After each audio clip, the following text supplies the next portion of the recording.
Selain penyakit jantung nih perlu periksa THT juga ini. Siapa tuh? yang harus diperiksa itu tidak bisa nyanyi Indonesia Raya dong. Oke. Apakah presiden boleh dihina? Jawaban saya adalah tidak. Menghina itu tidak ada solusi. Menghina?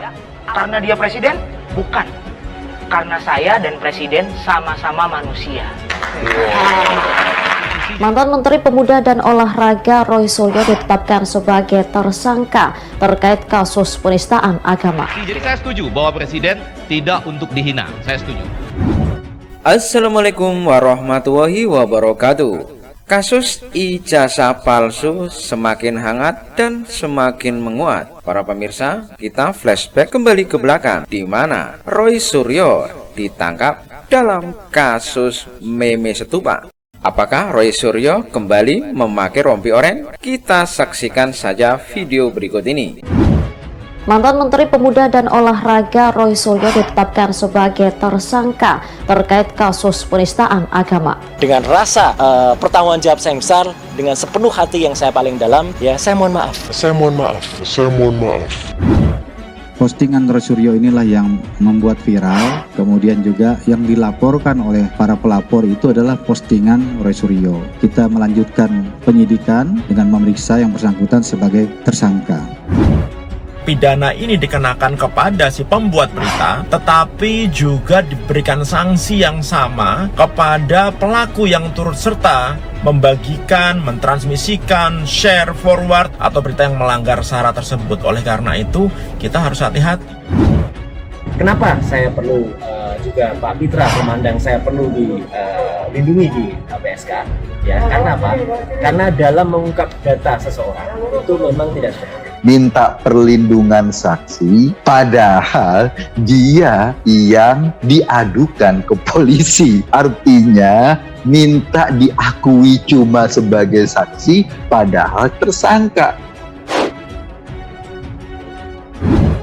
Penetapan tersangka kepada Roy Suryo itu terkait kasus unggahan meme patung Buddha yang diedit mirip wajah Presiden Republik Indonesia Joko Widodo. Pasal yang disangkakan kepada saudara Roy Suryo adalah Pasal 28 ayat 2 junto pasal 45 ayat 2 Undang-Undang Nomor 19 Tahun 2016 tentang ITE. Saya sih berharap semoga polisi bisa cepat menangani penghinaan agama ini. Secepat polisi menangani penghinaan terhadap agama Islam. Dengan rasa pertanggung jawab saya yang besar kepada seluruh umat Buddha, dengan sepenuh hati yang saya paling dalam, saya mohon maaf. Kendati telah ditetapkan sebagai tersangka, Julpan memastikan belum ada penahanan yang dilakukan pihak kepolisian. Kemudian juga pasal 156A Kitab Undang-Undang Hukum Pidana dan pasal 15 Undang-Undang Nomor 1 Tahun 1946 tentang Peraturan Hukum Pidana. Kemudian saat ini ya saudara Roy Suryo, sampai saya menyampaikan informasi ini masih menjalani pemeriksaan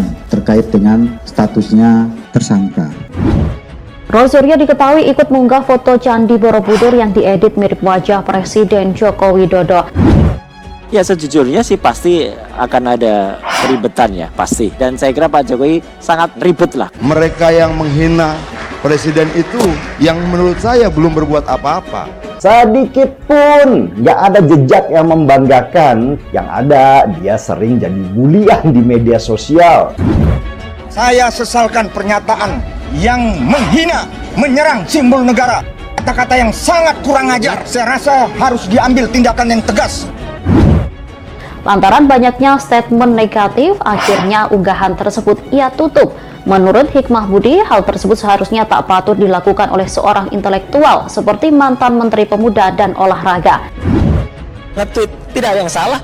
Ini negara demokrasi. Orang boleh-boleh saja men-tweet apa saja, dan tweetnya adalah tweet yang benar-benar berpihak kepada masyarakat. Tidak usah yang kebakaran jenggot sekarang malah yang seolah-olah merasa gitu loh. Yang kebakaran jenggot siapa? Yang cuit-cuit nggak karuan di media. Jadi menurut Anda terlalu berlebihan? Berlebihan dong. Ini bentuk penghinaan terhadap presiden. Terlepas dari kontroversinya, sosok Roy Suryo ternyata pernah menjabat sebagai menteri. Kenapa dulu SBY bisa mengangkat Roy Suryo sebagai menteri? Itulah yang bikin saya nggak paham. Apa sih yang dilihat oleh SBY dulu waktu menjadikan Roy Suryo menteri? Antara banyaknya komentar negatif, akhirnya unggahan tersebut ia tutup. Roy Suryo orang yang penuh dengan pencitraan dan minus kemampuan kerja. Yang kita tahu semua, kalau ada video esek-esek viral di media sosial, Roy Suryo lah yang muncul paling depan seolah dialah ahlinya. Apa? RS bikin masalah lagi. RS. Ini RS yang dikenal dengan sebutan Dewa Panci. Oh, bekas Menpora. Bekas Menpora. Gini, saya semakin ketawa. Kasihan saya, bener. Masih kudet. Kudet itu kurang update. Jadi kan artinya kan nggak update nih orang ini. Orang yang tidak ngerti apa yang dia lakukan, itu kan berarti dia nggak introspeksi. Kasihanlah orang ini. Indonesia, tanah airku, tanah tumpah darahku. Di sanalah tanah airku, di sanalah tanah airku. Kita jangan sebut nama ya. Oh enggak. Kita nggak boleh nyebut Roy Suryo tuh nggak boleh. Nggak boleh. Itu kena undang-undang ITE loh. Betul. RS ini adalah rada soak. Ini memang bahasa yang ditulis di Twitter ini cukup kritis ya, sah-sah saja gitu, sah-sah saja gitu. Kritik apa yang kau bilang? Kritik dari Jokowi? Di mana kau tunjuk kritiknya? Kita dengarkan dulu. Ini bentuk penghinaan terhadap presiden. Menghina itu tidak ada solusi. Menghina. Apakah presiden boleh dihina? Jawaban saya adalah tidak. Karena dia presiden? Bukan. Karena saya dan presiden sama-sama manusia.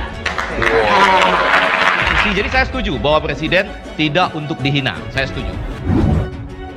Saya izin untuk menyampaikan bahwa sekarang ini kalau kita berpendapat, apapun pendapatnya harus didasari oleh alat bukti yang ilmiah dan saintifik. Coba saja Roy Suryo kepalanya atau wajahnya diedit pakai gambar panci. Apa dia juga akan tertawa senang? Nggak ada yang mau dihina ya, apalagi presiden. Apa yang dikatakan Hudori betul. Apa itu bukan menghina saja, mengancam simbol negara. Betul apa yang dikatakan Hudori. Untuk yang tersinggung, monggo. Silahkan nanti kalau dilaporkan, biarkan hukum aja yang bicara. Nggak apa-apa, kan hidup demokrasi. Roy Suryo, orang yang penuh dengan pencitraan dan minus kemampuan kerja. Yang kita tahu semua, kalau ada video esek-esek viral di media sosial, Roy Suryo lah yang muncul paling depan seolah dialah ahlinya. Pak, sebelum diteliti pasti ditonton dulu dong. Oh iya. Betul Pak. Kalau kebanyakan nonton video begituan suka merusak sel.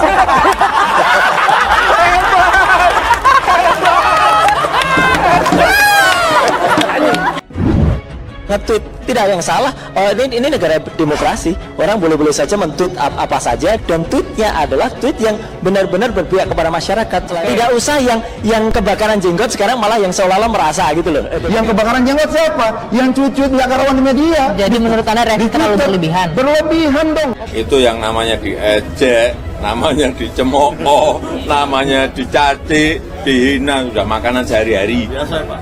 Biasa. Jadi, dan sebetulnya seperti itu, kalau saya mau bisa saja itu dipidanakan.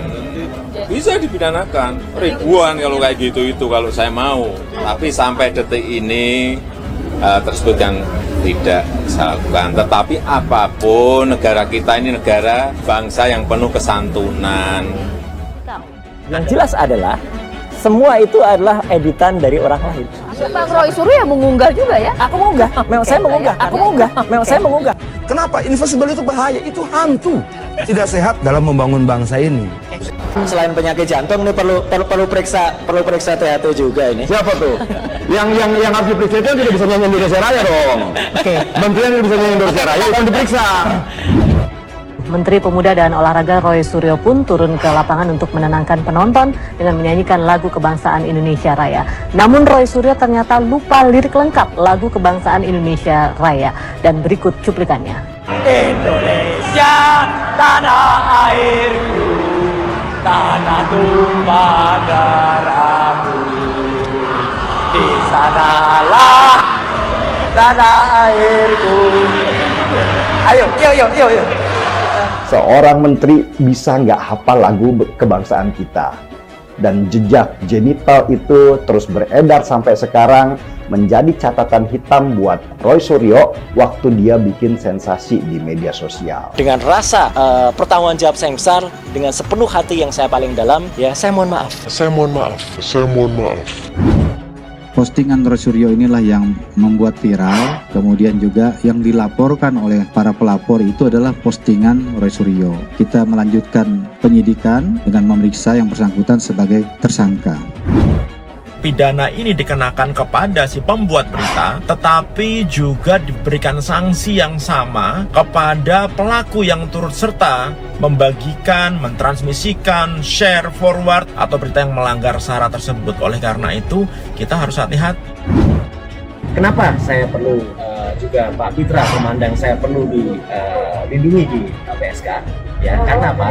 Karena dalam mengungkap data seseorang itu memang tidak seperti minta perlindungan saksi, padahal dia yang diadukan ke polisi. Artinya minta diakui cuma sebagai saksi, padahal tersangka.